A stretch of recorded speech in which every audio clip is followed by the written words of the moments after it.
Everyone, my name is Marek Rudak, and the goal of this video is to simplify your relationships by today reflecting on the importance of service whenever we want to lead in personal and professional relationships. This reflection is inspired by Veterans Day, which just took place yesterday. I'm a veteran, and I tell you, I'm always super touched by how many people go out of their way to thank me as well as many of my colleagues for our services. It's very, very touching. And a lot of times I can't help but wonder, where's this all coming from?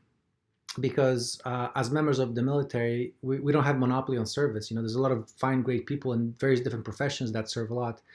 And I think the reason why the military usually comes to the forefront of the minds when it comes to service is because it's very easy to see service in very drastic situations, like, for example, combat on the battlefield.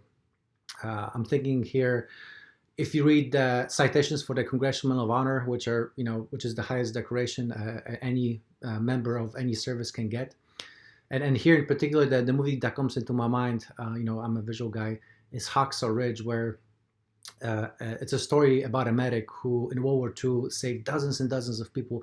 In fact, the story is so unbelievable that the director, I believe it was Mel Gibson, decided to dumb it down a little bit because he thought that people would never believe it's true, which is very counterintuitive because typically, what Hollywood does is they take a pretty good story and just keep embellishing it to get as many people through the door as possible.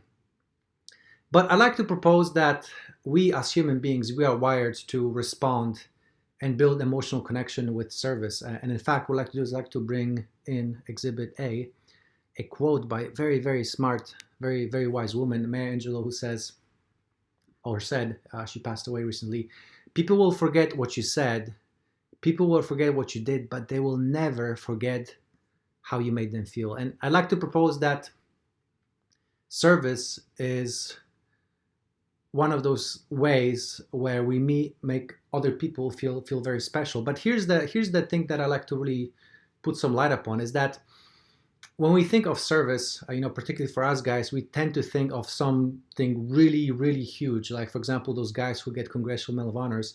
But there's a lot of subtle ways to serve. And I would also argue that the people who did those great things, they probably started with very, very small things.